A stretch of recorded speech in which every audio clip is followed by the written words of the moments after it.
It is St. Patrick's Day, and I'm looking for everybody's green. It's a green day. Happy St. Patrick's Day, everyone. Mr. Operative, I know your face has never shown, so I will never know whether you're wearing green or not, but it's okay. You got the right green mind. Welcome back to the broadcast. How are you? I'm doing well, thanks.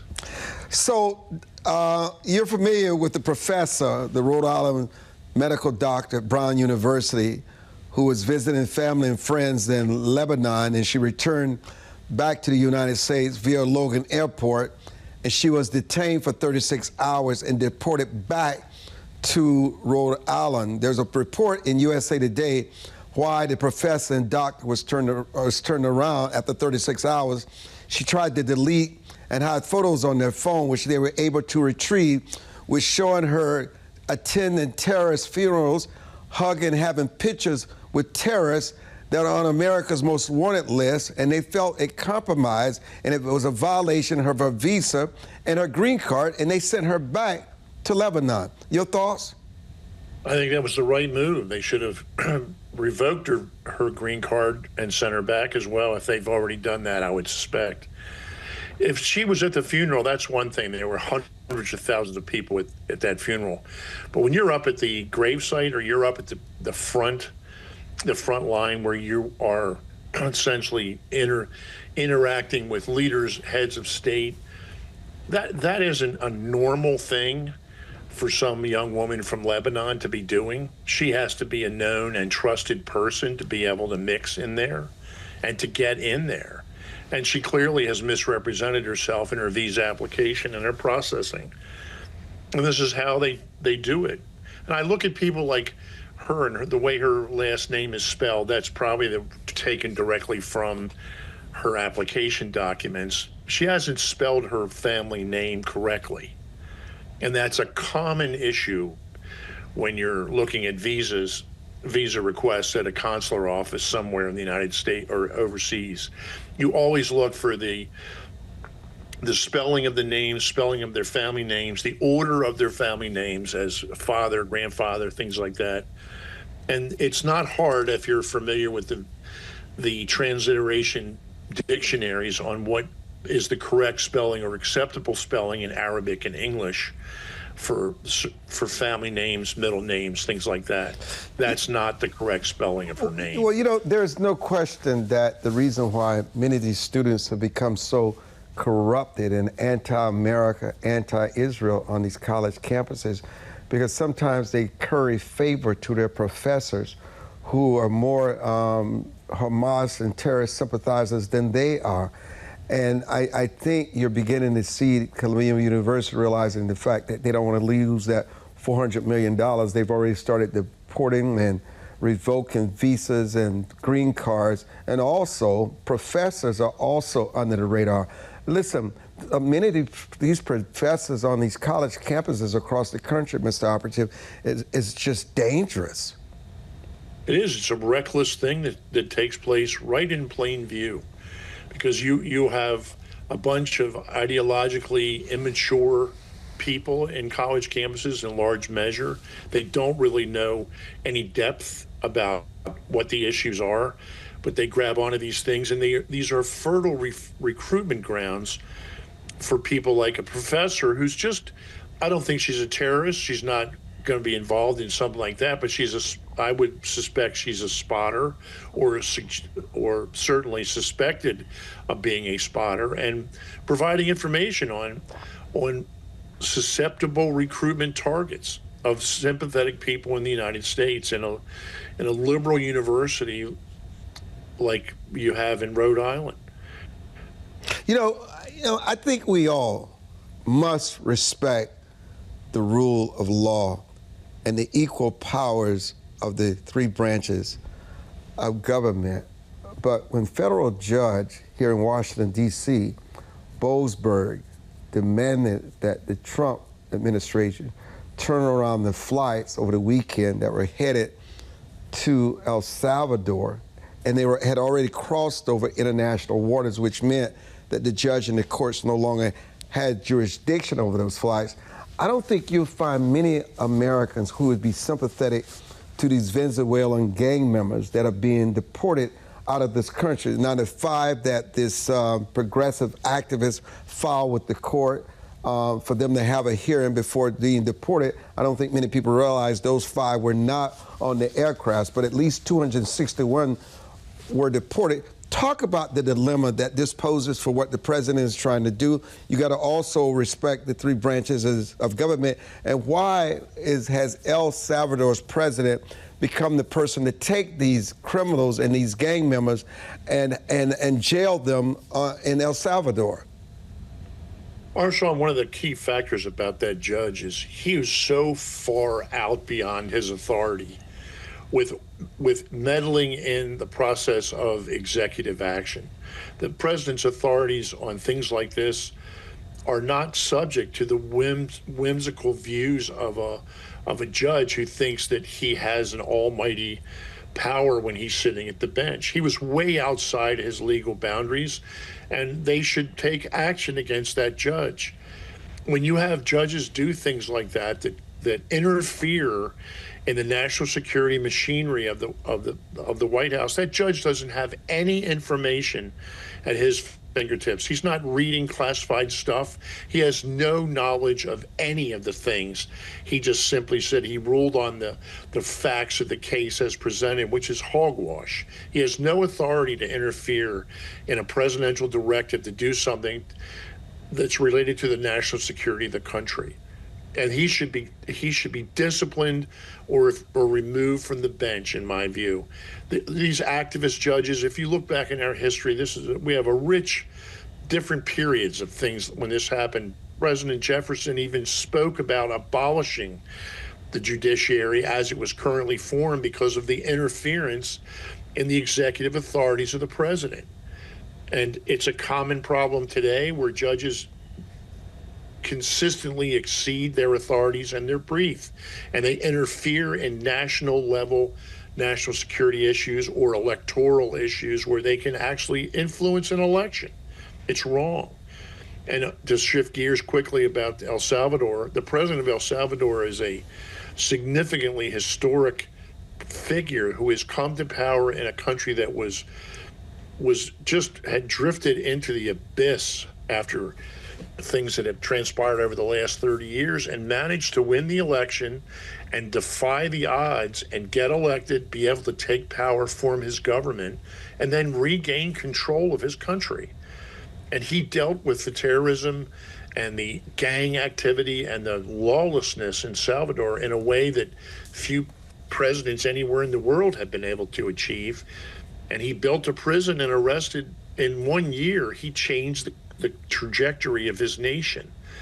And now he's all but eliminated the gang problems. And they're in a prison system that is built and harsh and very difficult to get out of. And he's done the job. And it's a peaceful place. And even though we pay El Salvador $6 million a year, that's a small price for what these gang members, the destruction and the havoc that they call on American soil. It's definitely worth that amount to get them out here and house them somewhere else. Can you imagine what it costs us for the price that we pay for incarceration all across this country? And that's one of the things that people don't think deeply about when they see the figure that $6 billion goes to the foreign aid package for El Salvador. It's an allied nation. It's a friendly nation who is an important trading partner with the United States, economic trading partner. And when the U.S. has a difficulty, he was one of the first, if not the only president to say, just send them here. I have room and I'm happy to take them. I'll take them off your hands and relieve you of this burden. That's an amazingly important thing. You know, let me raise this with you, because they're trying to make Mahmoud Khalil some kind of call celeb, and we know that during the October 7th, 2023 Hamas attack on Israel, Mahmoud was working for UNRWA right there, and you know that many of those employees were terrorist sympathizers and aided and abetted and had a leading role in much of what went on October 7th, 2023. The question I ask you, is Khalil a thug or a hero? He is a at his core, a terrorist, murderous man. And he managed to get control of and oust the government in Damascus in 2.5 days. That is a horrifying development in the country of Syria, and the culmination of some terrible policies that took place related to Syria over the last 30 years. Now, you know, I'm talking about Mahmoud Khalil, the student at Columbia University that the Trump administration has deported, and now he's in Louisiana. Oh, I was mistaken. I thought you were talking about the guy that took over Syria. No. Know a lot about that guy, other than the visa system and the examination of people that are here. There is a significant effort to dive deep on their backgrounds and their connections and see who they really are and do a thorough search, especially when you're looking at people's social media stuff. It is a gold mine of plans, intentions, and what the person really is. And when you find one conflict, you have enough to expel people and rescind visas. If you're lying on your application, that negates your right to be here. So in the little time that we have left, talk about the thug that you were really speaking of and what they're doing in Syria, Mr. Operative. The Syrian peace is extremely dangerous, and I don't think there's enough focus about the importance of Damascus and the importance of the country and the military capability that was in the hands of the Assad regime. For many years, decades even, the Syrians could produce some of the best chemical warfare weapons and other weapons of mass destruction research.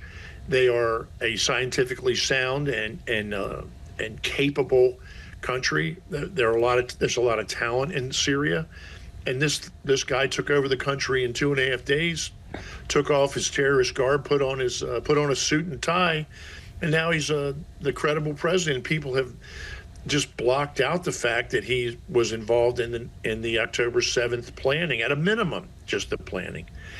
These are terrible people, and they have been around for a long time and worked their way into positions of authority, and now they are all automatically accepted as, oh, well, he took over now, and now he's the president. This is a terrible development for the stability of the region alone.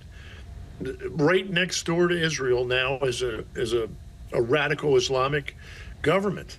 Assad, for all his faults, was not a major problem for the world when he was in charge of Syria.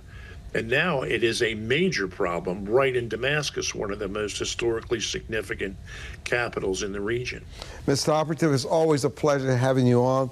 Thank you so much for joining us. And when we return, we're going to turn our attention to immigration and tariffs. Don't go away.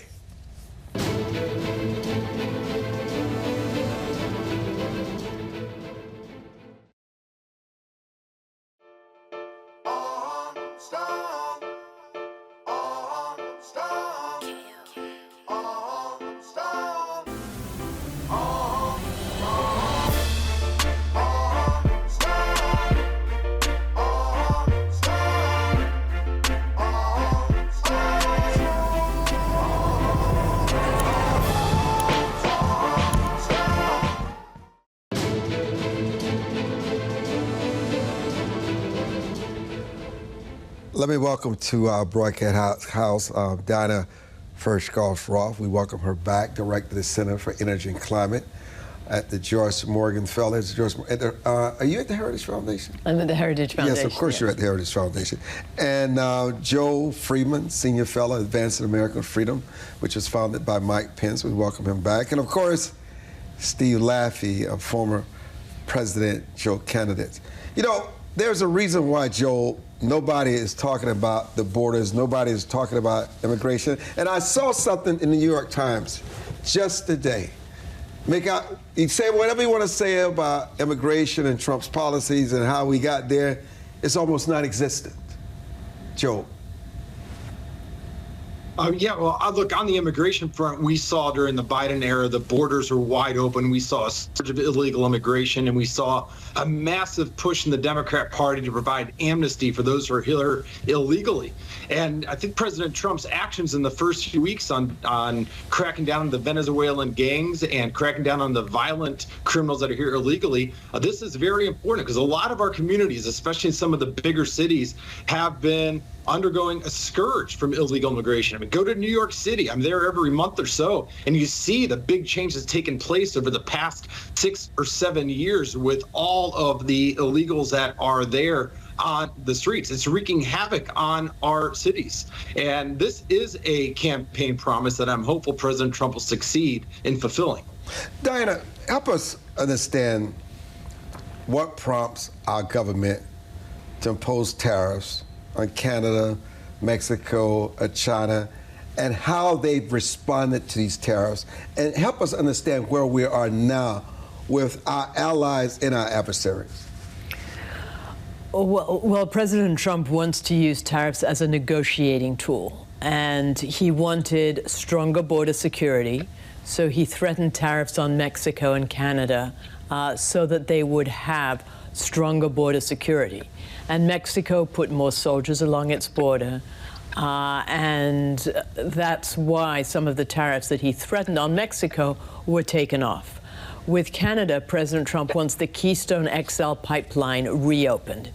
He had it in the first administration, and then President Biden canceled it, and he wants that reopened because Canadian sour crude, that's heavy crude, comes down and it's refined in our refineries. And that means that it's turned into heating oil, diesel, and then it's exported back to Mexico and to Canada. North America is the perfect energy platform. So with Canada, he wants them to reopen the Keystone XL pipeline.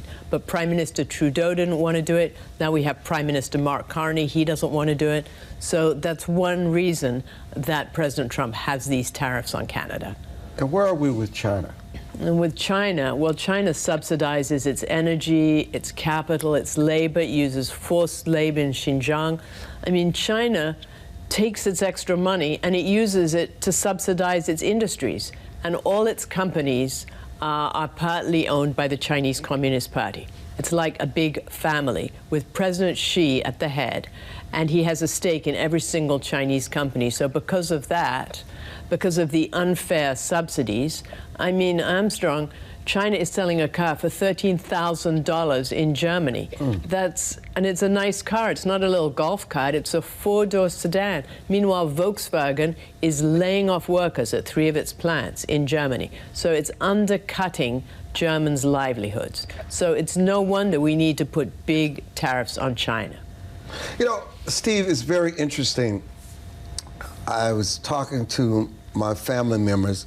You know, sometimes when you're out, you just talk to everyday people, and people are saying egg prices are down, gasoline is down.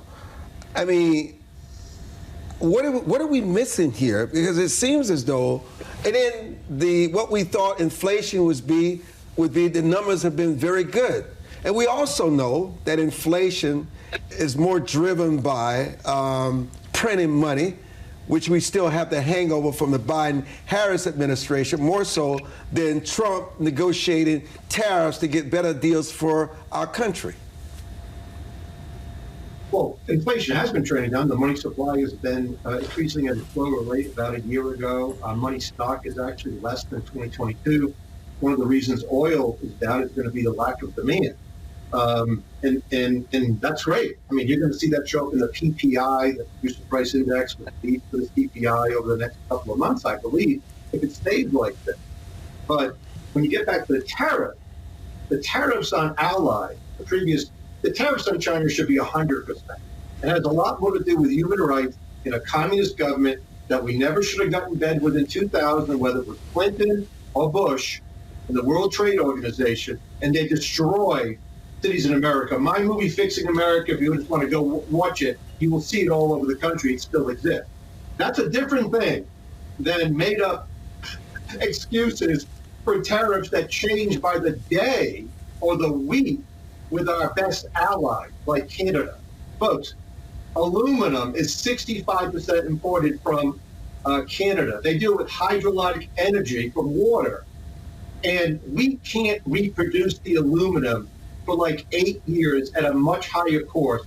It's very intense energy usage if we were to do it. Stuff like this and back and forth by President Trump is undercutting the successful stuff he's doing, and it will continue to do so if he plays with our allies like this day by day. You agree, Diana? I certainly agree that we do need imports from Canada. We need the steel, we need the aluminum, and Canada, with its electricity sector, is helping power New England with its hydroelectric and its nuclear power, yes. But President Trump wants Canada to change its behavior, and then he says he might lift the tariff. He uses it as a negotiating tool, as a tool of statecraft, rather than in the traditional manner. Joel, why are you shaking your head? And let me keep in mind, let's keep this in mind. Canada is a nation of only 40 million people. The United States is over 300 million. I think that's a huge mismatch, Joel. Well, look, I know what the talking point is that President Trump is using these tariffs as a negotiation tactic, but that's flat out not the case. In fact, if you listen to President Trump, listen to his advisors, he has talked about repeatedly about how he believes the United States is getting ripped off by other nations, how these tariffs are going to result in a big revenue boost and jobs creation machine for the United States. All of those statements are built on economic mythology. We know that if you add up all the proposed tariffs from President Trump, that this amounts to the biggest peacetime tax hike in more than 80 years here. We're talking about a burden of more than $2,000 per family per year. And the tariffs that have gone into effect already on aluminum and on steel and on other imports, they're already resulting in price increases. And a lot of those price increases are actually hitting domestic manufacturers. And when you hear President Trump and you hear his Commerce Secretary talk about how our industrial base has been whittled out, that runs counter to the facts. We have seen an enormous, a 50% increase in our production since NAFTA, the free trade agreement with Canada and Mexico, were put into effect. And we have seen our middle-class families add nearly $30,000 per year annually to their income over the past 40-something years. So I think it's important for all of us, for economists, to actually speak the truth fully on this, that these tariffs are a tax hike, and this will wreak havoc on American families and businesses. It's not just some negotiating tactic. Take President Trump at his word. He believes in these tariffs. And guess what? He's wrong. It's going to harm us. Diana? Well, certainly if he sticks to those tariffs, then yes, it is going to harm us. But there's another side, Joel, which is that other countries levy a value-added tax. Almost every country except the United States has a value-added tax. So when we export a car to Germany, for example, all of a sudden it gets a 20-25% tax, value-added tax on it. But when the German car comes here, it does not get a similar tax because we do not have a value-added tax. We have some sales taxes in different states that go from about 0 to maybe 9%. So in terms of reciprocity, Congress is talking about a border adjustment tax, which is not exactly the same as a tariff.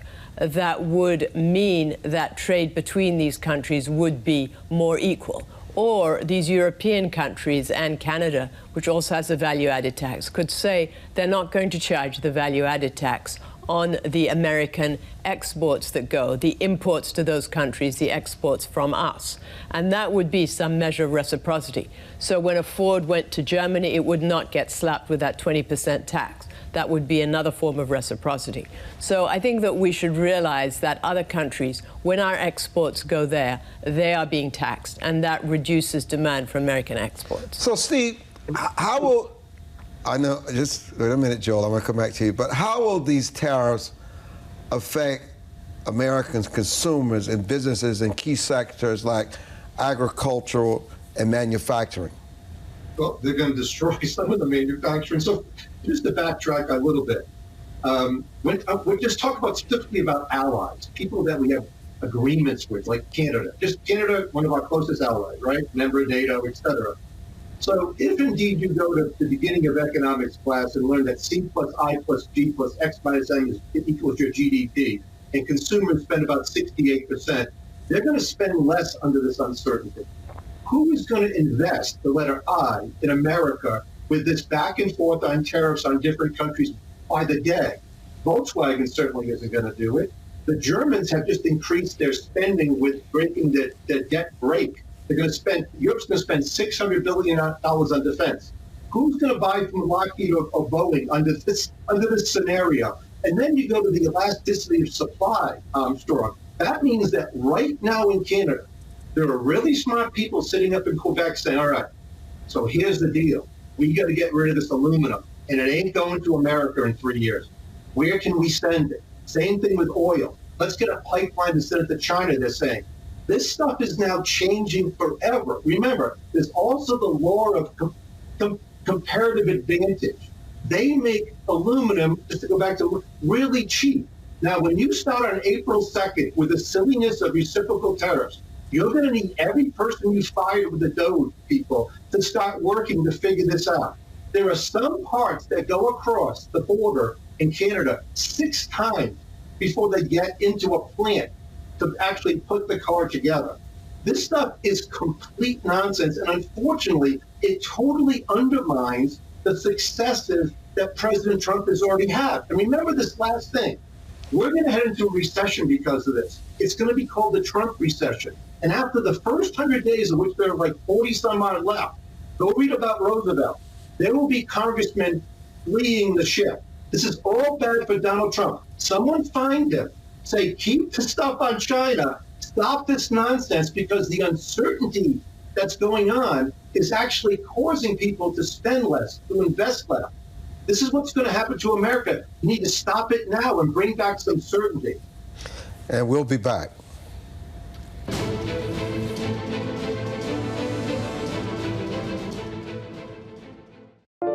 It is easier to build up strong children than to try and repair broken men. The streets are plagued with crime, violence.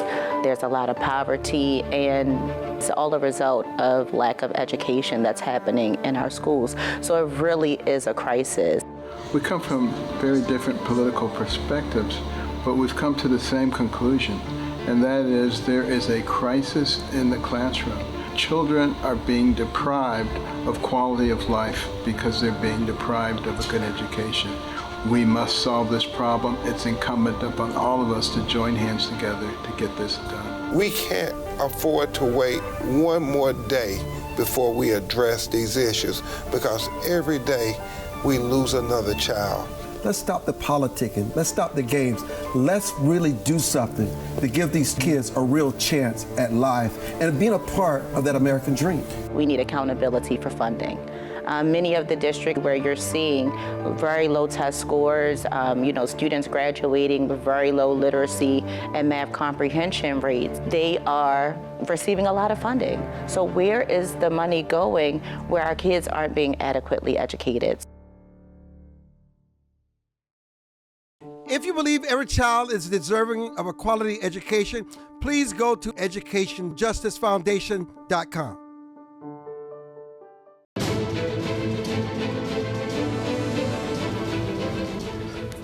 Joe, we're certainly playing a high-stakes game of who blinks first between the United States and Canada. You're very right. And the sad thing is here, this is a lose-lose situation. We've seen President Trump put new taxes on the American people. We're talking about $2,000 per family per year if they all stay in place.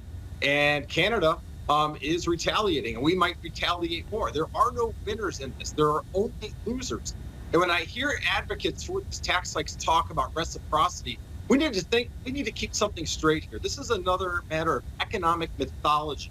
If you look at the tariffs that we impose on products coming into this country, we actually already impose higher tariffs on average than the tariffs that our trading partners impose on us. So number one, if Trump is going to talk about reciprocity, that's going to actually mean lowering our tariffs. But of course, that's not what he's doing. He's dramatically increasing them. Second of all, I hear a lot of tariff proponents act as if Europe is unfairly treating our imports because of this value-added tax. But that's simply not fully true either. And that's because, yes, Europe adds on layer after layer of tax as they produce goods. And for that reason, when goods come into the country, they do tack on basically a tax equal they've already imposed on their own products that they're manufacturing. But that's actually tax equality. We're not being penalized to a large degree by Europe. So we need to remember, we have made great advancements with our middle class over the last 40 years, and that's because we've engaged in freer trade.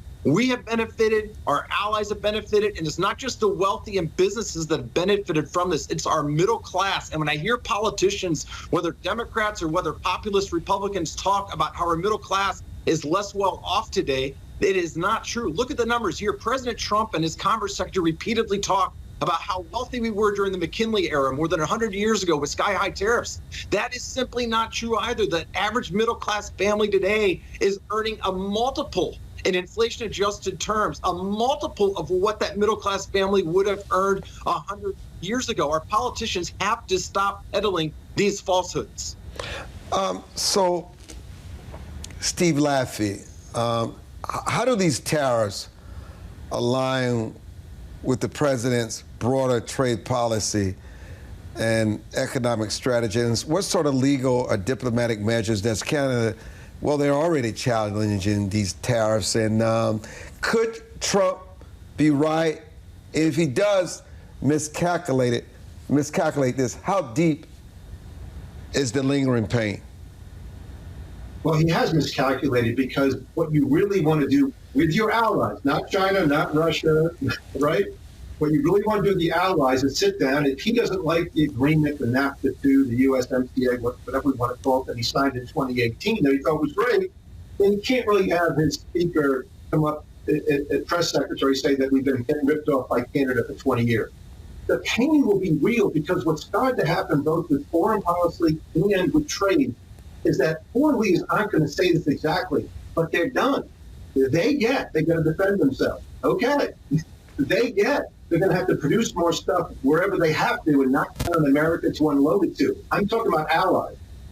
So they're going to change the way they do business permanently. So we've let the Pandora's boxes open. After 1945, we said we're going to control the waterways. It's going to be better for America. And it was, to have all this trade with our allies, right? Because we do some things better than others. We can't make them. Where would we put the aluminum smelter with the regulations we have in America today? Even if Donald Trump, which is probably going to do a great job in deregulation, even if it happens. But the pain's starting to come in, because what happens when these recessions come, and the one that's coming now, I believe, is going to be one about uncertainty. Hey, don't buy that car, honey. Hey, let's not get on the Carnival Cruise line thing next month. We can cancel and get 90% of our money back.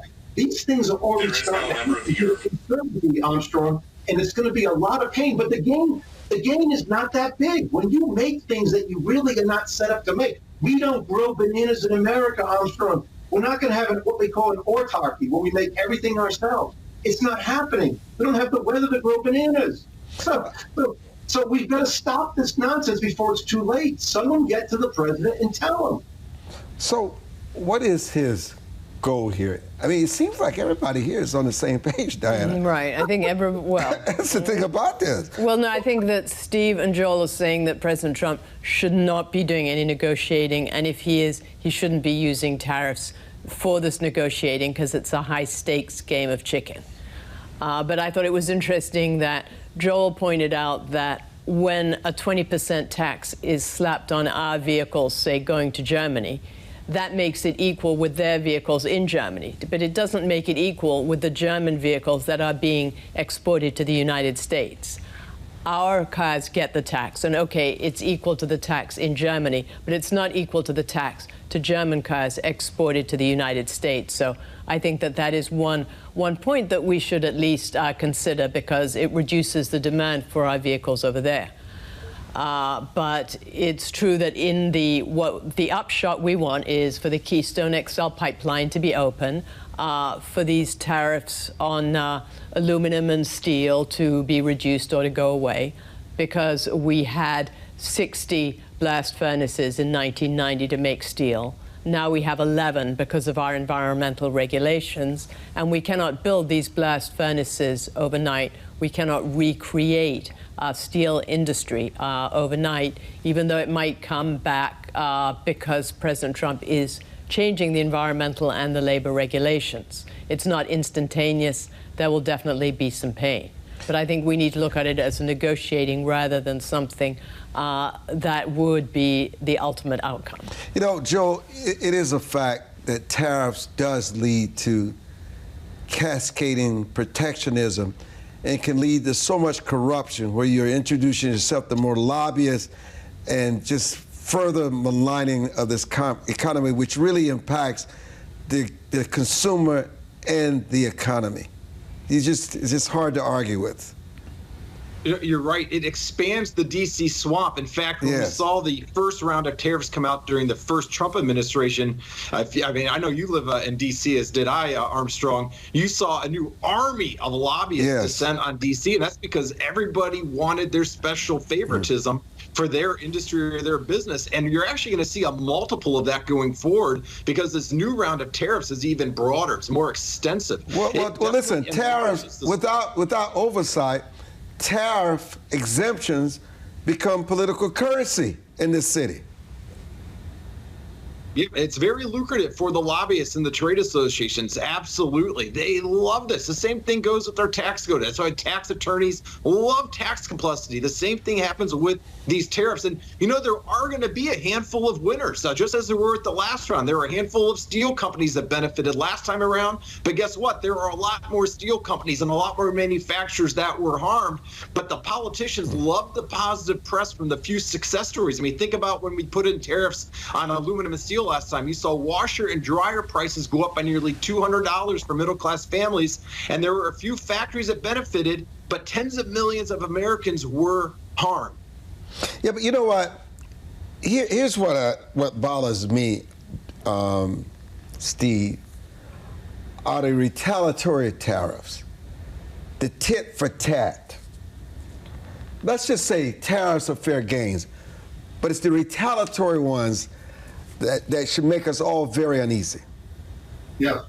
No, and listen, the tit for tat's about to happen on April 2nd. The EU has said already, listen, we're just doing away with peanut butter, Harley Davidson, and whatever. It's fine. But on April 20th, we'll get together and we'll really retaliate against the United States of America. If someone can find President Trump, if you could listen to the broadcast, take a playbook right now out of Reagan. Have a Plaza Accord like Reagan did with the leader of Japan, pat him on the shoulder and say, listen, you got to make some of these cars in America. And they did. A lot of Toyotas, Subarus, they're made in America. Get with Germany. Say, listen, before we do this, Porsche, no Porsches are made in America. I'd love to have a Macan. I don't want to do any more Tesla ads.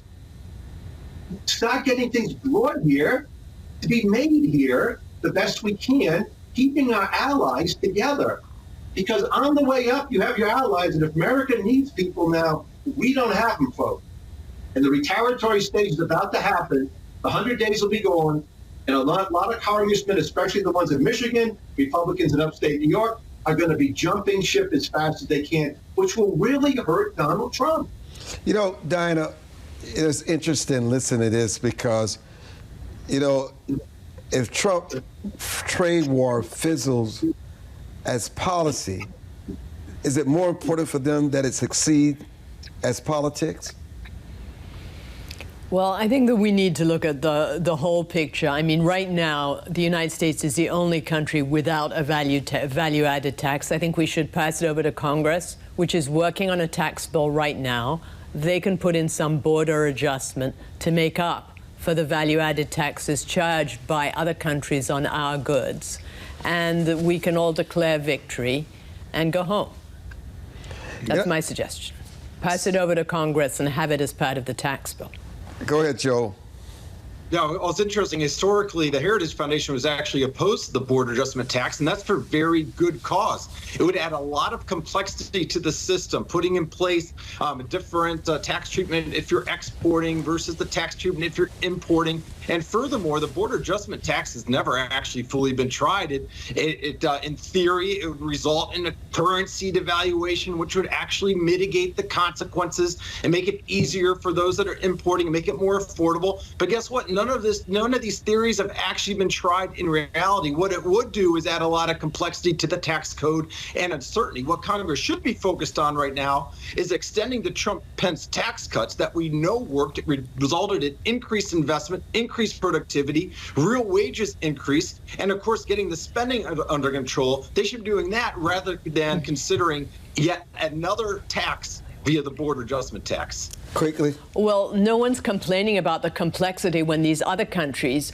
slap our exports with a tax of 20% or 25% if that's what their value-added tax rate is. So why should we say, well, we can't retaliate against them because it's too complicated? Well, listen, I cannot thank Diana, Joel, and Steve for definitely a robust conversation because, you know, this is citizen journalism, and we want people to always know the pros, the cons, the short-term and the long-term consequences. This is not really easy because it's a gambit.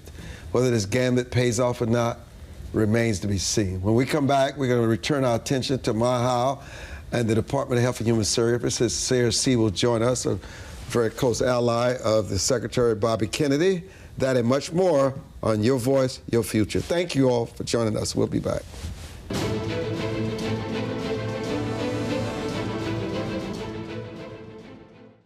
As a home buyer, you need a lender who cares about your home ownership dreams.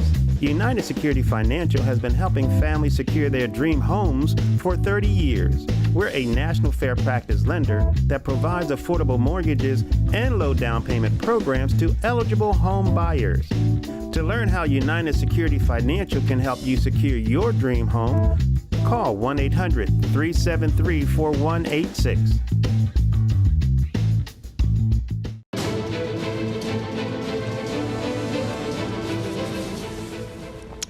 And welcome back to the broadcast. And Sarah G., chairman of the Global Wellness Forum, join us. Sarah, what is the Global Wellness Forum? And thank you so much for joining us. Thanks for having me, Armstrong. So the Global Wellness Forum is a national and international coalition of grassroots organizations that believe in the basic principles of informed medical choice, the MAHA advocacies that we are now hearing about everywhere.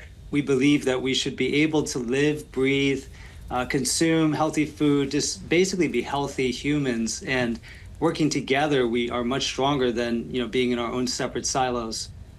How does this vision, Sarah, different from the current government health policies that are in place? Well, we're seeing a wake-up call for America due to the health crisis that no one's immune from. I mean, 1 in every 29 kids today is diagnosed with ADHD, for example, and the standard of care is basically administering amphetamines. We also have an autism epidemic that's clearly not genetic. You have a 29,000% increase in autism diagnoses since 1980, when it was 1 in 10,000. Today, it's 1 in every 36 kids. So this wake-up call has caused such outrage and also such coherence among, basically transpartisan Americans who are standing up and saying enough's enough. And that's actually why Bobby saw such an incredible tidal wave of support during his, basic run-up to being HHS secretary. What role does holistic and alternative medicine play in his plan for a healthier America? Well, the beauty of it, Armstrong, is that on February the 13th, we have an executive order now. A commission has been created, headed by Bobby, which is the MAHA Commission. And its basic objective within 100 days is to assess the factors that are causing this epidemic of chronic disease and coming up with a plan within 180 days to address the root causes of what's plaguing Americans, which, quite frankly, it's obvious. What's at the end of our fork, what we're breathing in, the chemicals we're being exposed to. It's not rocket science. We're being poisoned, and often that's coming from bad choices because, you get to choose what you put in your body for the most part. But some of it is about corporate capture, regulatory capture, and really just not respecting our right to bodily sovereignty. And that is absolutely what we're also championing at the Global Wellness Forum.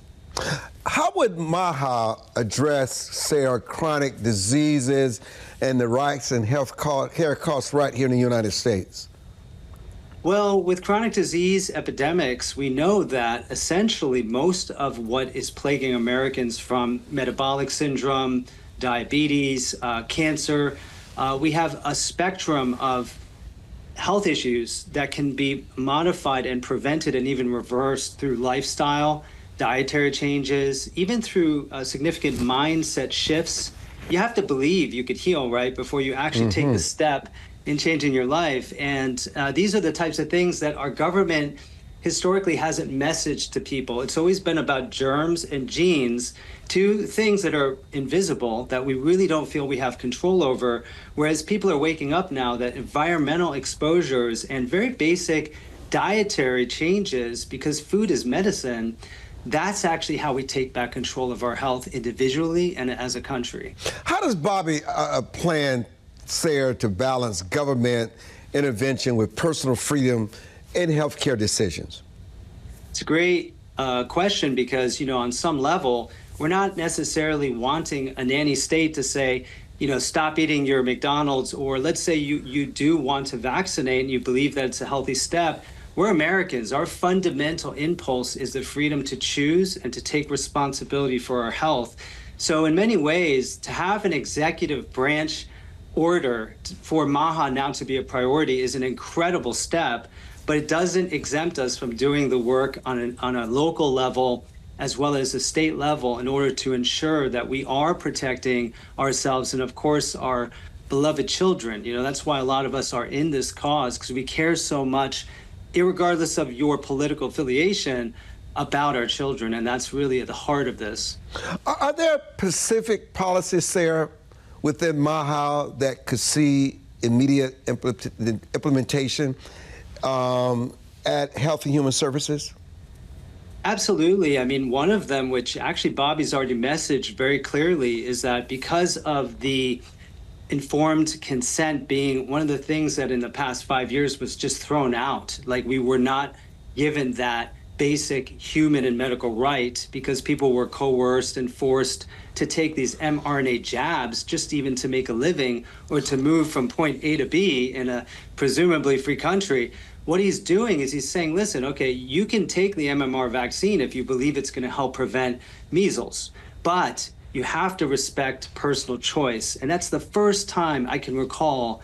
I mean, I'm 52. I've never heard anyone that's a government official in a health authority position message to the American people that that's sacrosanct. And that is why he is a champion and he is a hero for health freedom. Remind us, for those that are just joining the broadcast, the major components of the MAHA movement. So the basic advocacy is really about common sense, which is that if we're going to be healthy, we have to make sure we're not poisoning ourselves, or at least let's make it a requirement that we label certain foods honestly. The whole GMO movement, which is to really take away informed consent from your ability to nourish yourself, that's an essential advocacy. Or making sure that if glyphosate is, in our foods, that we should have the right to be able to say, this should be labeled or we should be testing for it to protect our citizens. So these are very basic advocacies. Another one, of course, is people are saddled with literally 10 to 15 prescriptions. It's called polypharmacy. Many of our seniors are dying from the interactions from these drugs. And ultimately, I'm an advocate of natural medicine from the perspective of science. Green Med Info has 100,000 abstracts on it right now. In each category of disease that we're told we're really powerless to counter, there's always a natural alternative. And there is evidence supporting very basic interventions, flaxseed for prostate, for example, or maybe you have eye issues. Well, you can eat kale because it has zeaxanthin and actually can reverse some aspects of macular degeneration. This is like the future of medicine, is using food as your medicine. You know, I think you're saying something here. How do Americans get a definitive and accurate diagnosis so you always get the right prescription? Great question. One of the biggest issues Americans face today is actually something called overdiagnosis and overtreatment. Quick example, about 1.5 million women in this country in the past 30 years were diagnosed with breast cancer after going for a breast screening because they had these little calcifications that were visible through the x-rays. It's called ductal carcinoma in situ. Now, for many years, they were told, you have cancer. We have to cut it out. We have to do mastectomies, and then we have to follow with radiation and chemo. Well, let's see, almost 10 years now ago, it was identified that that's actually not cancer at all. In fact, those women would have been better off if they'd never been diagnosed, and it would have never created symptoms and certainly wouldn't have shortened their lives. Turns out that for men, prostate cancer is very similar. Prostate cancer is overdiagnosed, meaning essentially shouldn't have been diagnosed as cancer in up to 80% of the time. This is another crisis that people are not aware of. And so the question around diagnosis is actually essential for us to overcome what has become the primary driving factor in disease in our country, which is actually iatrogenic or drug-based and surgery-based interventions that could have been prevented or addressed through natural dietary and lifestyle changes. You know, there are some things that are absolutely certain to contribute to chronic disease, whether it's alcohol, junk food, and all those things. How do we combat, and those things that we can also include air pollution? Well, it really is about education because, no one wants, a Maha police officer slapping a hamburger out of their hand, right? We have to honor choice because that's what makes us Americans. That's what makes us free. There's no provision for medical freedom in the Constitution as of right now. And actually, our forefather, Benjamin Rush, said if we didn't put it in the Constitution, medicine would organize itself as an undercover dictatorship and would literally take over our country and our freedoms, which is what we saw happen in the past 5 years, right, with the COVID lockdowns. So essentially, what we really need is for people to take responsibility, and that's why we at Global Wellness Forum like to talk about making yourself healthy again as an important parallel to the government saying, we're going to change these things on your behalf. Because together, that's how we truly change things for the better for generations to come. We can't just depend on the government doing that for us. We have to make sure we're showing up for ourselves and doing the best job we can at that, too. How do we get more information on the Global Wellness Forum, Sarah? You can go to globalwellnessforum.org, and we have 15 councils, actually. We cover things like regenerative agriculture. We cover things like informed medical choice. We have new paradigm medicine, which teaches people about how, there are very safe and effective remedies that just are never going to get FDA. So globalwellnessforum.org. You got it. Sarah, and all our guests, I thank you so much for joining us tonight. Sarah, we've got to have you back to have a more extensive conversation about health. For now, I'm Armstrong Williams, and good night from Your Voice, Your Future.